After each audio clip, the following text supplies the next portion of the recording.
Hi everybody, if you have a key fob that looks something like this, whether it's from a Chrysler product or other vehicle, and it has stopped working, it may not be that hard to repair. So the first thing to do is dismantle it. Now they can either be taken apart by splitting the case at the end, or you notice in the case there's this very small Phillips screw in the end of this one. So undo the screw and then pry the case apart around the joint.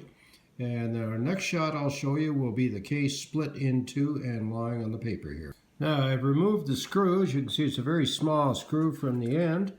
And it's lying there, and I've split the case apart with my fingernails. And here it is coming apart. I'll take it apart the rest of the way. And there it is lying side by each. And I'm going to remove this circuit board from it here and show you the other side of the circuit board on the insides. Okay, here are all the various pieces of the key fob now disassembled. On the upper left we have the bottom half of the case. Then there's the key that slips into the end. There's the front part of the case. This is the rubber part here that actually is the switching mechanism.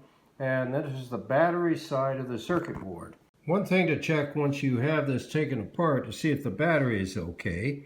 Now you notice this is a simple Energizer battery. It's 3 volts, and this is the positive side you're looking at, and in this case it's a 2032 battery.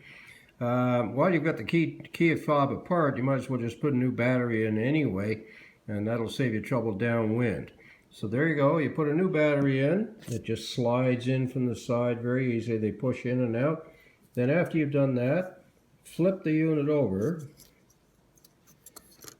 And you'll notice on the back, you'll see all the little contact areas now. These are the contacts. Now the ring around them is one part of the contact and the center part is the other. These are actually switches. Now each one of these switches on the inside of this little case, you'll notice there are little buttons here, little rubber buttons.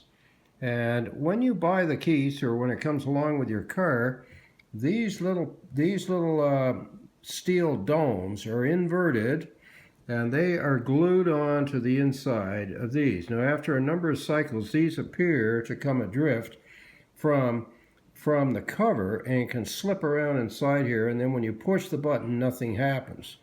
So my simple solution to this was, rather than after trying to glue them onto the inside of the case here, which is very difficult because the glue just doesn't hold, there's nothing I found to be able to do this with, I took them, flipped them over in their position, their normal operating position, put them in on the key fob circuit board with the contact side down, and then I simply put a piece of magic tape over them to hold them in place. And I reassembled the whole unit, and lo and behold, they work perfectly. And as long as the magic tape holds up, which I can't see it not doing almost indefinitely, these will work perfectly, and it'll save you a lot of money buying a new key fob, simply because these two or three, you may have one in more than one place, come adrift and they don't sit over the contact point where they should. So don't be afraid to take a key fob apart, tear it down, take a look at where these are. Now be very careful when you take it apart, because you can lose these little pieces very easily. So do it over, put them on a bowl or something else when you take it apart so they don't disappear if they are loose. Clean them all up, scratch them all, or clean them all up very nicely with a piece of toilet paper, maybe a pencil eraser to clean the contact side of this. Wipe them down well. Put them on with a piece of magic tape, which you can see is just glue. I don't think you can even see it, but anyway, it goes from here, there's the end of it there, down to here, and just put a Scotch magic tape, glue them down, put the whole thing together, and it works like a treat. So there you are. That should save you a lot of money. Thank you very much. Bye.